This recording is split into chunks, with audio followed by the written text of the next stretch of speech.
morning. Welcome to First Parish Church of Stowe and Acton, FPC, to our members and friends, a welcoming spiritual community. My name is Susan Avery, and I serve on the worship committee. If this is your first time with us, we welcome you. Since this is still the summer, most of our staff are taking a well-earned break, but let me introduce those who are here today. Our minister, the Reverend Cindy Landrum, and our interim director of religious education, Marissa Evans. Did I miss anyone? And Sanghee is our wonderful accompanist. Please feel free to ask me or any of them for more information about the church and its programs after the service.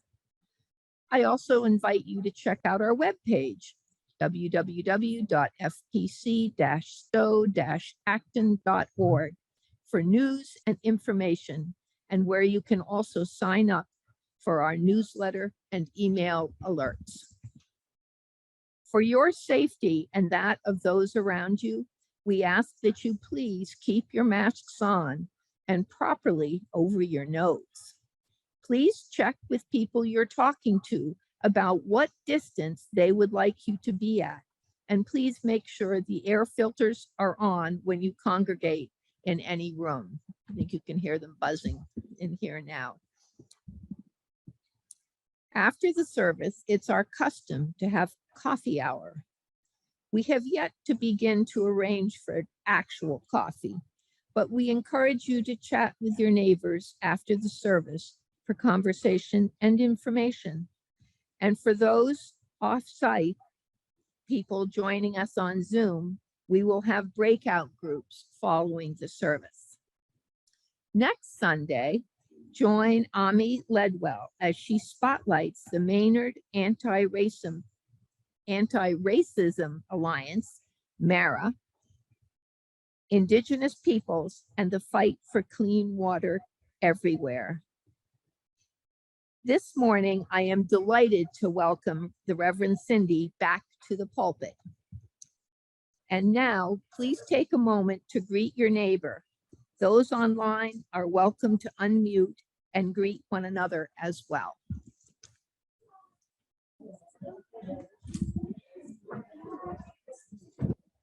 Good morning. Good morning, everybody. Good morning. Hello, happy Sunday. Good morning, Sanctuary.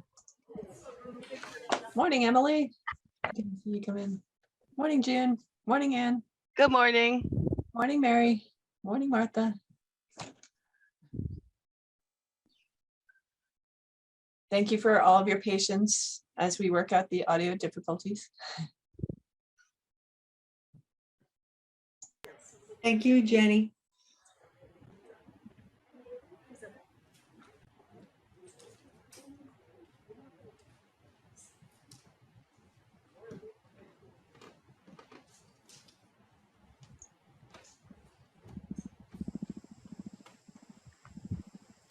Good morning. Morning. Our opening words are by Annie Foerster, and our chalice lighting words are by George Kimmich Beach. Come we now out of the darkness of our unknowing and the dusk of our dreaming. Come we now from far places. Come we now into the twilight of our awakening and the reflection of our gathering. Come we now all together. We bring unilluminated our dark caves of doubting. We seek unbedazzled the clear light of understanding. May the sparks of our joining kindle our resolve, brighten our spirits, reflect our love, and unshadow our days. Come we now, enter the dawning. Now Susan Avery is going to light our chalice as I share these words. In the mystery of life about us, there is light. It gives us a place to be, to grow, to rejoice together. It opens the pathways to love. In this place of friendship, there is freedom. Let the light we kindle go before us, strong in hope, wide in goodwill, inviting the day to come. you. Our opening hymn is number 188. We're not going to sing it as a round, but we are going to sing it twice through. Please rise in body or in spirit as you're willing and able.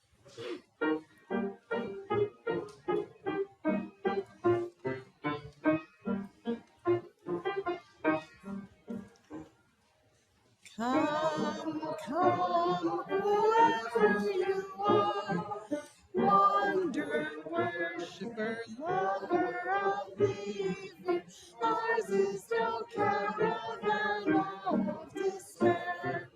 Come, yet again, come. Come, come, whoever you are, wanderer, worshiper, lover of the evening, ours is no caravan of despair. Come, yet again, come. It's wonderful to hear your voices this morning. And please join again with them in our covenant and affirmation. Love is the spirit of this church, and service its law. This is our great covenant, to dwell together in peace, to seek the truth in love, and to help one another.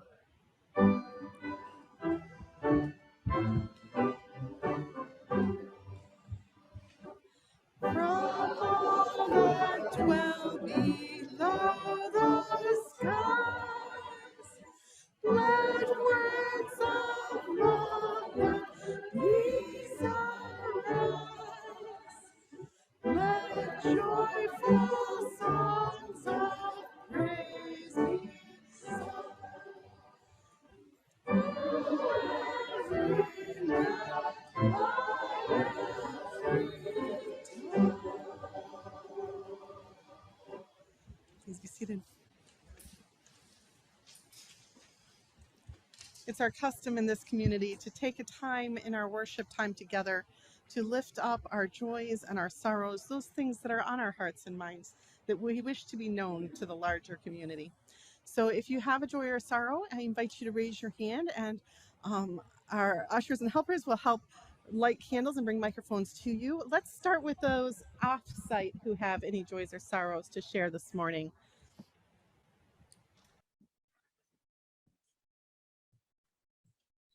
Let us join in prayer or meditation with these words by Gordon B. McKeeman. How does one address a mystery? Cautiously. Let us go cautiously then to the end of our certainty, to the boundary of all we know, to the rim of an uncertainty, to the perimeter of the unknown which surrounds us. Reverently. Let us go with a sense of awe, a feeling of approaching the powerful, holy, whose lightning slashes the sky, whose persistence splits concrete with green sprouts, whose miracles are present in every place and moment. Hopefully, out of our need for wholeness in our own lives, the reconciliation of mind and heart, the conjunction of reason and passion, the intersection of the timeless with time. Quietly, for no words will explain the inarticulate or summon the presence that is always present, even in our absence. But what shall I say? Anything. Any anger, any hope, any fear, any joy, any request, any word that comes from the depth of being addressed to being itself. Or perhaps nothing. No complaint, no praise, no blame, no pretense of knowing or of not knowing. Simply be in the infinite presence of mystery, unashamed, unadorned, unafraid. And at the end, say, Amen.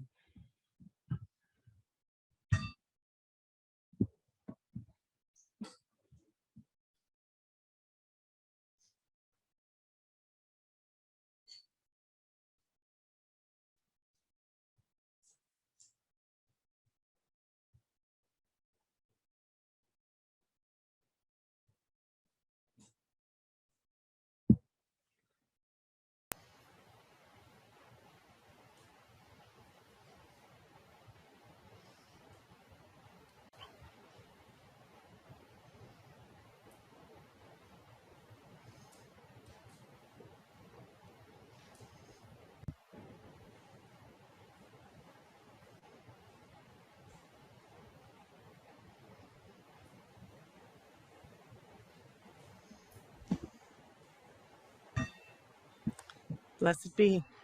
Amen.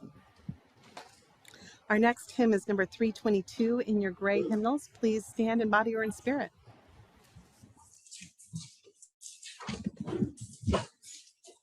And now I'm going to invite to our pulpit our Acting Director of Religious Education, Marissa Evans, who is going to share some trans magic Harry Potter blackout poetry and explain to you a little bit about what that is and her process. Good morning. So my name is Marissa Evans, and my pronouns are she, her, and they, them. Both of those pronouns feel good to me, so you can use either or both, mix it up. And I will take my mask off. And if you have a hard time using they, them pronouns, I want to encourage you to practice because that will make it easier. So today I'm here to share a project that I've been working on, creating blackout poetry with Harry Potter. Like many people my age, I grew up reading Harry Potter from 3rd grade through high school. A new book would come out and I would be right there at the bookstore to get my copy. And I considered myself an average level of Harry Potter fan. I liked the books. And years later, I moved to a new city in the Midwest with my partner at the time and was looking for new friends. I didn't know anybody. And we found a group that was a Harry Potter fan club. And so we started, watching movies, playing Harry Potter themed games, making up our own games with this friend group that was mostly queer and transgender people who also were fans. And I got into re-listening to all the audiobooks. So later as a young adult, I became more of a Harry Potter fan. And then when J.K. Rowling made anti-trans comments, a lot of us started really reconsidering our loyalty and grappling with what to do with our love for these books. I looked to my transgender friends and community to learn from them about how these comments perpetrated harm and had real impact on the safety and well-being of trans and gender expansive people.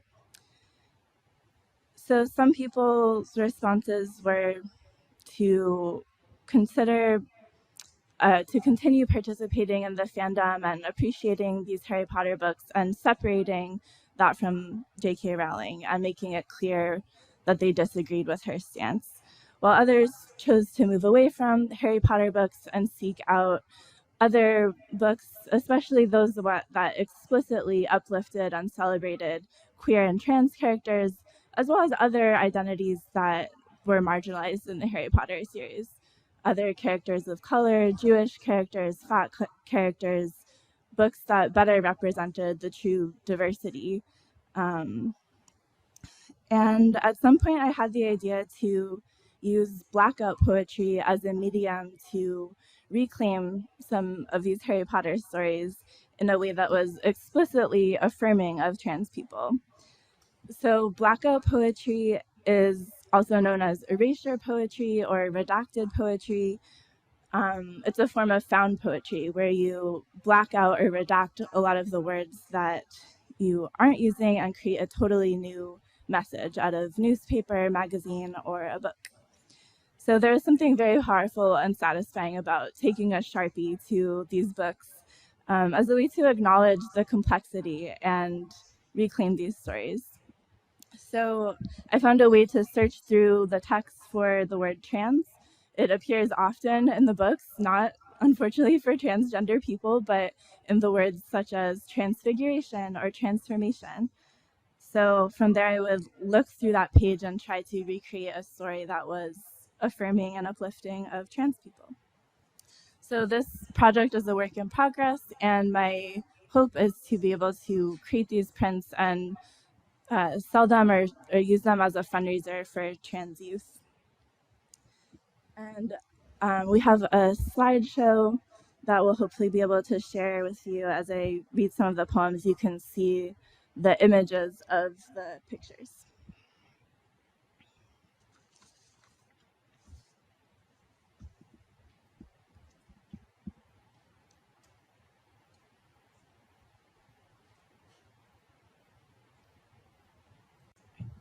So this first one is called Fancy Walking.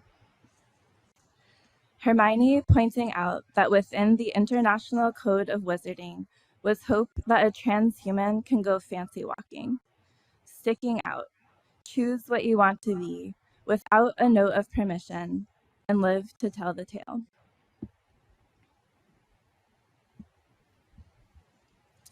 An underage, non-binary wizard snuck out of Hogwarts to have fun.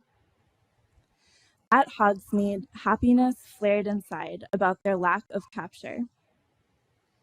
They were pure trans delight, and even Pansy Parkinson had to work hard to conceal how much she liked them. His chosen scar. Trans childhood as destiny. The prophecy referred to them. His chosen scar. The weight of mother, unable to stand between her son and all.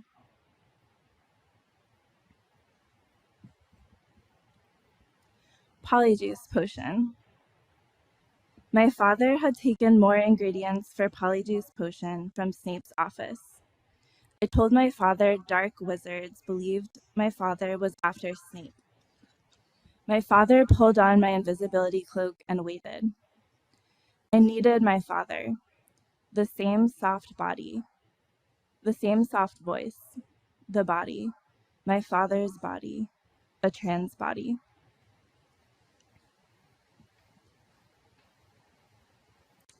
A public retrieval. J.K. Rowling rations rights. This public retrieval, trans in any form, by any means, without permission. Beyond the binary. 3 times, said Dumbledore. The ministry did not break the silence, but waited. I have returned, he said, after a little while. I have returned, nevertheless, to request again that you permit me to return to the castle to teach and tell students that gender spawns lies. You must know this, said Dumbledore. I have experimented. I have pushed the boundaries.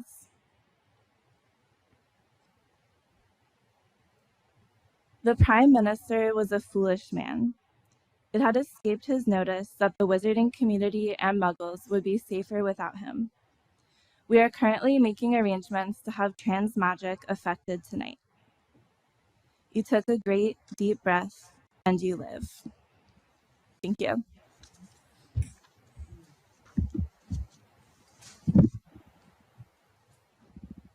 Thank you, Marissa, for sharing those with us. Wasn't that cool? Yeah, that's easy.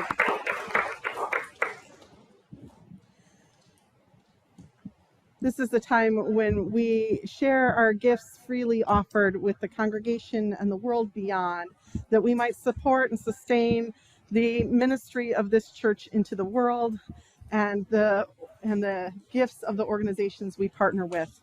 Our plate is shared, halved every week with different organizations that we've chosen to partner with. This month we share our plate with 3 different organizations. 3L Place, Cultivate Care Farm, and the Maynard Anti-Racism Alliance, or MARA. You can find more about them in your order of service, and please give generously to these wonderful organizations. There are many different artists, musicians, poets, writers, performers, actors, directors, celebrities, and artisans of many sorts who I've come to struggle with over the years. And while I'm going to focus a bit on J.K. Rowling today, she's just an example, one among many. And so I wanted to begin by inviting you all to name some of the artists you've become disillusioned with over the years, who you've struggled with. Can I still like and appreciate their art? If you would just name some of the folks that you struggle with. David Bowie. Woody Allen. Thomas Jefferson. Cat Stevens. H.P. Lovecraft.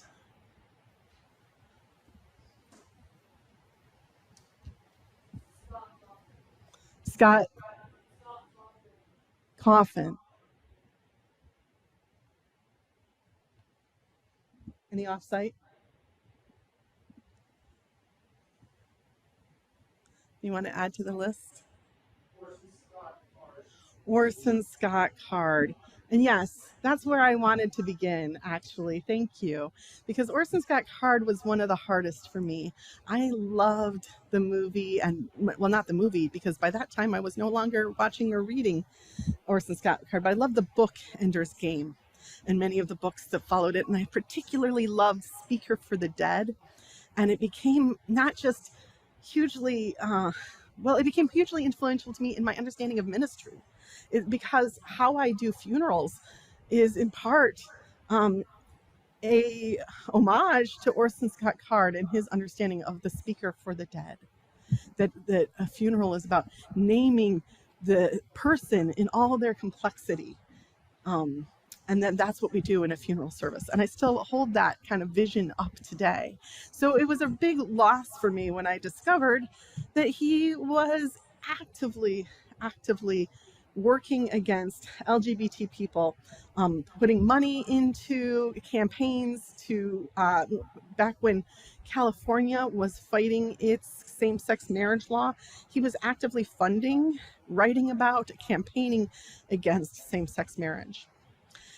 And at that time, I stopped reading him. I had read probably 20 Orson Scott Card books at that point, and it was heartbreaking for me, but I didn't want to any further pay money into this artist who was using his money to work against things that I so value.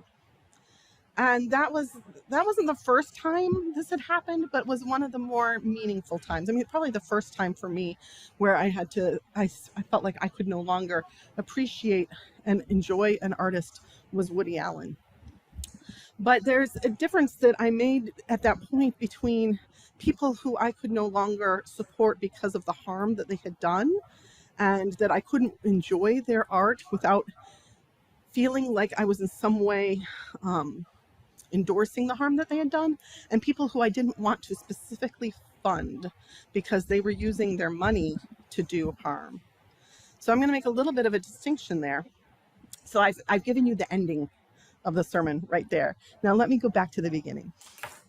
For decades, we have talked about this question of, can you separate the art from the artist? For a long time, this wasn't really a question in society because art was, well, it was largely funded by the church for centuries, and it was intended that art be pious.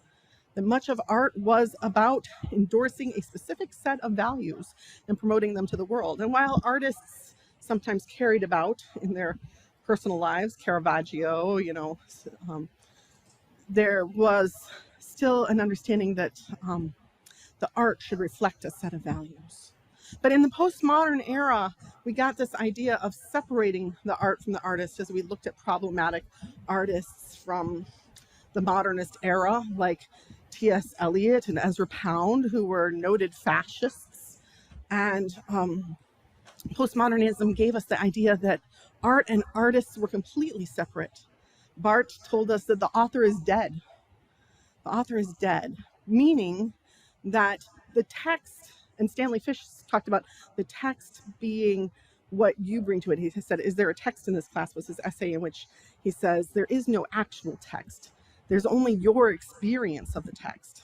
And the artist doesn't tell us what the work represents. The reader, the viewer, the observer, the person who is consuming the art makes the meaning of the art, not the artist, said Barthes.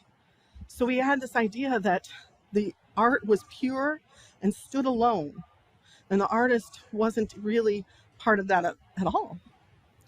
Now that's great philosophically, but we didn't live that out practically. We were still holding up and celebrating artists and lauding them, making them central figures in our society all through the postmodern era, despite this concept that the artist didn't really matter. There were still stars of the silver screen.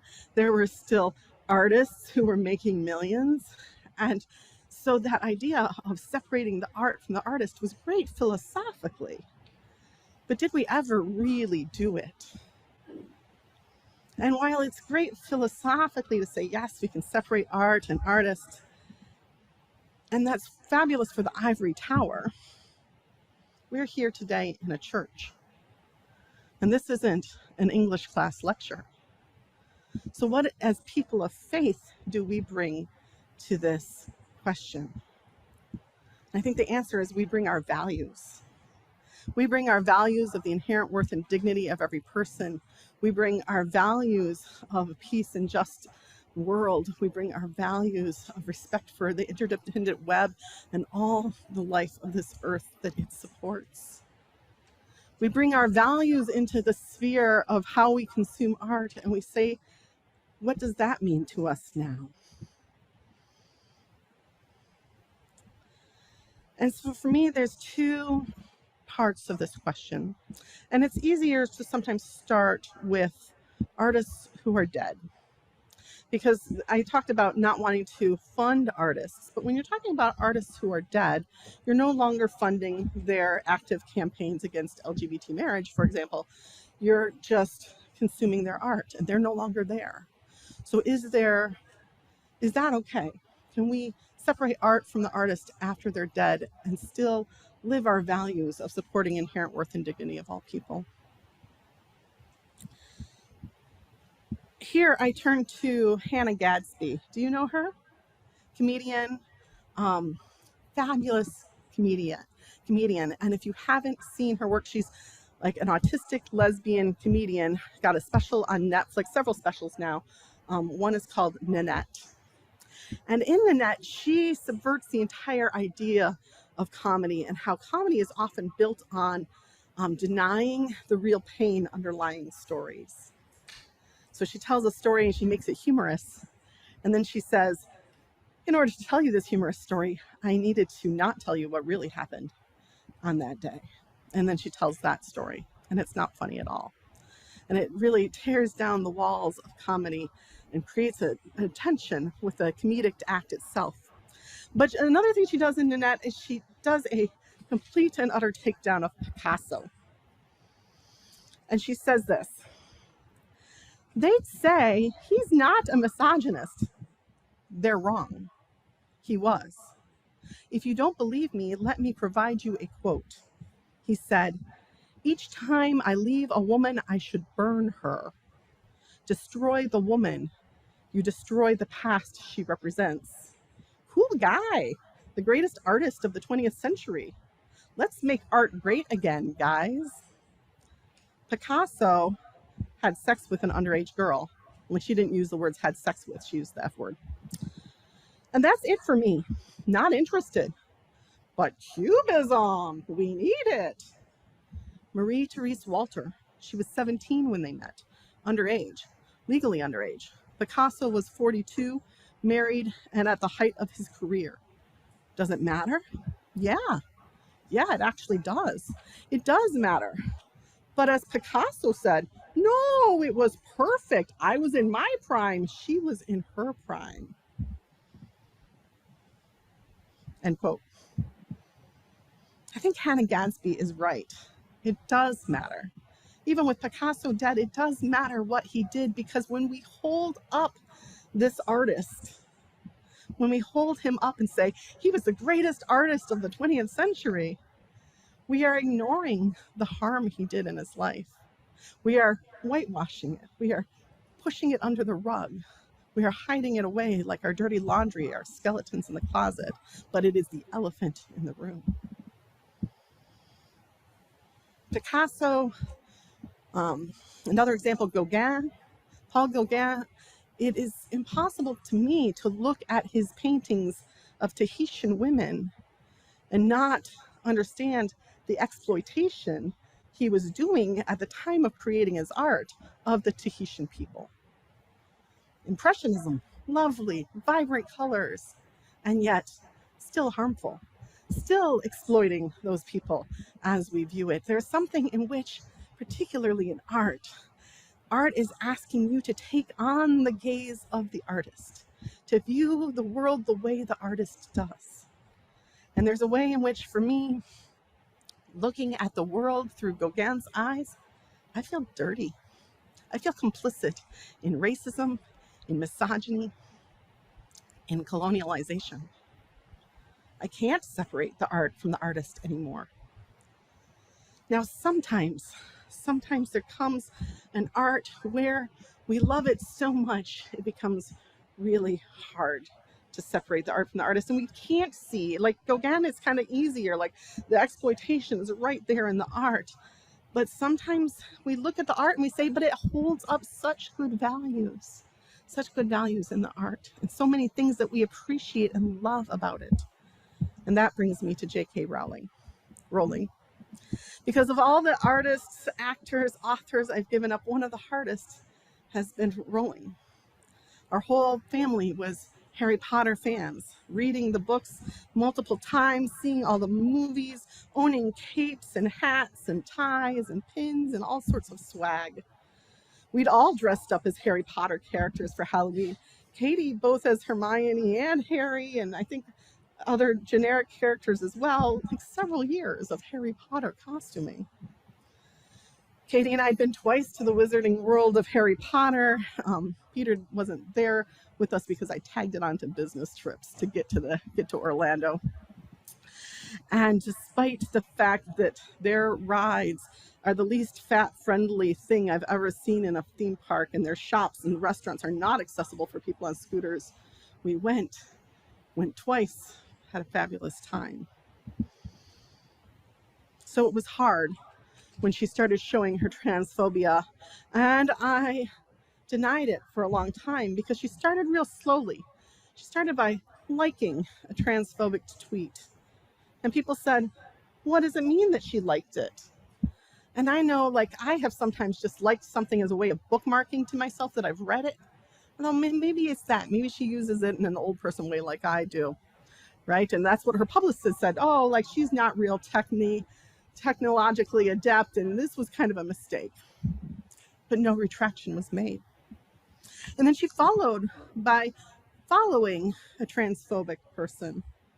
And again, we hoped it was a mistake, and no statements were made, so maybe it was. And she was doing research, as she later said, but she then started making her own statements on Twitter.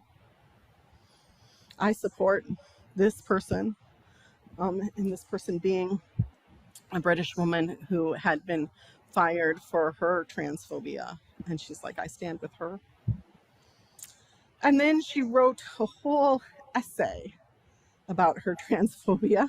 And it was clear that she had gone down that path of gender critical feminism that jumps from saying biological sex is a fact, which yes, most trans people agree with. It is a fact that there is biological sex, although it's a complicated fact with multiple levels of meaning and nuance to it. And we imbue it with cultural significance that it doesn't carry inherently.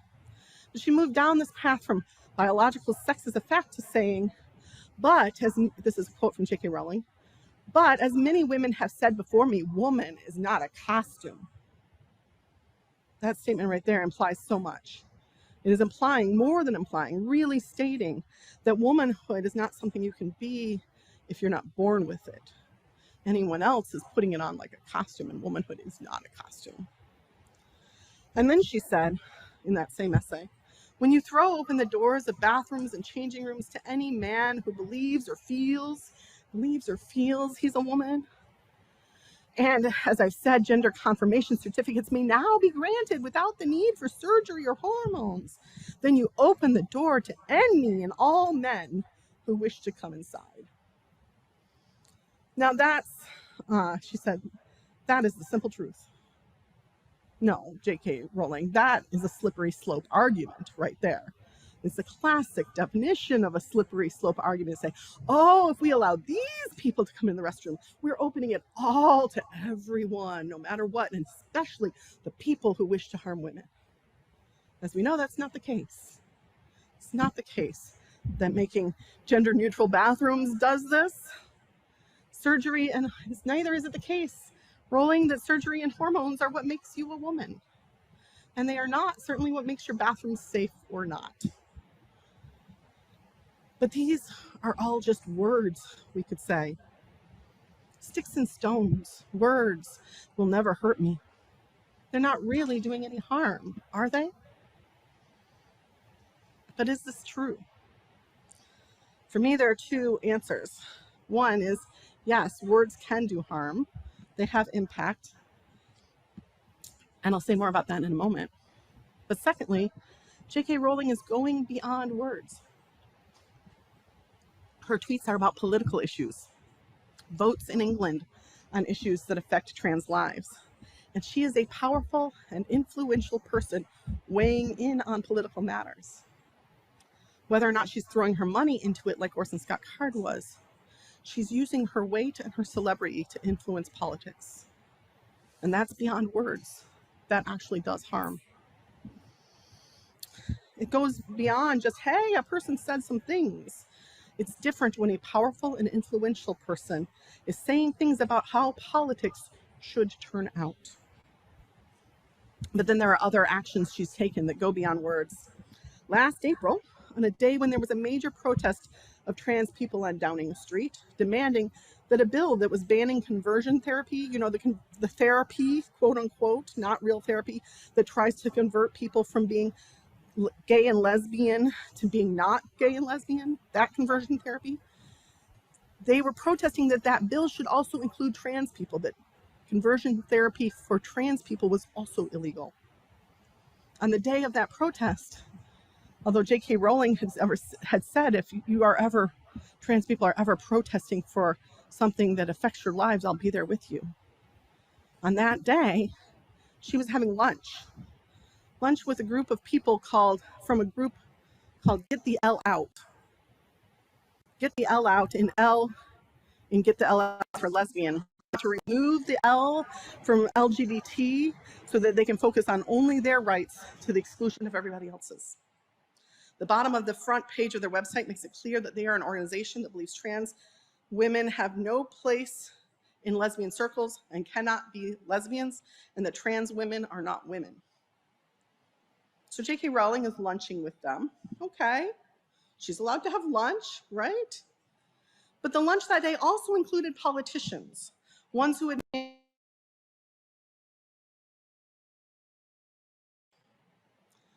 Now, I would argue that when a lobbying organization on a particular issue gets together with politicians who have been vocal on that issue and a famous and powerful author and millionaire who has been vocal on that issue, that this is not just ladies who lunch.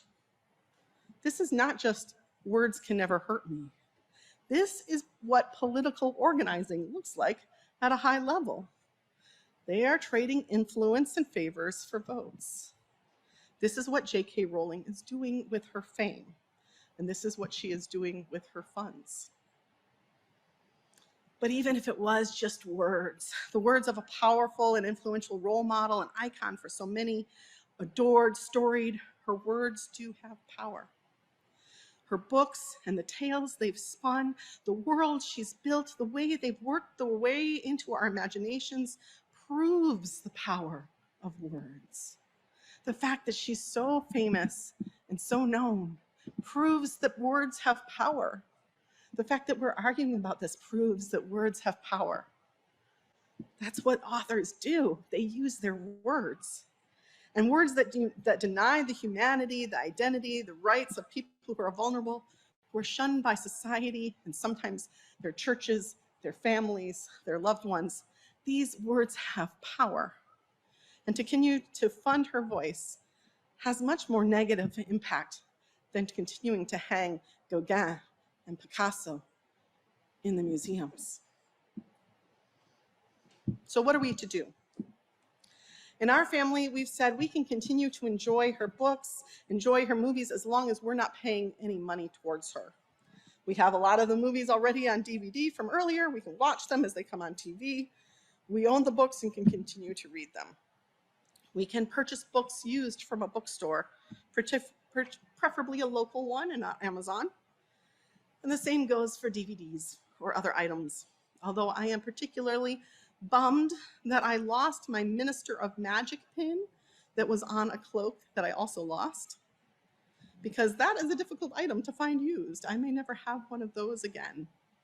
And I loved wearing my Minister of Magic pin. But I think there's a whole other level of actions that can be taken. And that's using the story in subversive ways, using it to hold up the values that it represents to us in our divorcing the author from the art, using the values that the story held for us and not the values that Rowling herself is espousing. One example of this way to subvert the text is the one that Marissa gave us. Her using the text itself to subvert the text, finding within the text of Harry Potter the messages of trans positivity and lifting them out. Fabulous. Another example is a play that's going on right now, and this is an example that Nathan Marble sent to me. There's a musical being staged right now in Edinburgh called Reclaiming Harry. A description from the review states, the musical follows two characters, Harry Potter, obviously, and Ally, a disillusioned Harry Potter fan. They are both looking for purpose after disowning their former hero, J.K. Rowling, and soon find themselves flung into several famous fictional worlds from Narnia to Twilight Forks High School. A third example, my kid Katie spent 2 weeks this summer working at the summer day camp hosted by the First Unitarian Church of Worcester. The camp is called We Agora, and it's a wizarding camp for kids. They take some clear inspiration from Harry Potter. This year, the story arc of the camp was about a competition that was clearly modeled after the Goblet of Fire. I think it was like the Flaming Chalice of whatever. And they play Quidditch every day, and they sing songs about hippogriffs. But they also change the message of Harry Potter to be about our values, Unitarian Universalist values. The 4 houses that the kids are sorted into with the sorting hat ceremony, they are houses based on the traits of faith, hope, love, and peace. Katie, as a preacher's kid, was sorted into the house of faith, which is Stone Dragon. The church transforms itself into a castle, the sanctuary into the great hall, the classrooms into things like house lounges, the church volunteers become ghosts, elves, and faculty wizards, and take on wizardish names for the 2 weeks and elven names. And UU values are subtly upheld and permeated throughout the whole thing. That house competition that they were having over who would win that Flaming Chalice thing, it turns out that the message was that they're all great. No team won. The answer was teamwork and cooperation. So in conclusion, I think our values call us to not just sweep the harm aside and say, I appreciate the art without thinking about the artist, but to dig deep into our values and think, how can I not just not fund hate, but reclaim love and truth and peace and faith for what in our values, reclaim our values from the art and promote them forward into the world. May it be so. Our closing hymn is a somewhat ironically chosen hymn, but I think the message of it holds up. Number 320, The Pen is Greater. Please rise in body or in spirit.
Our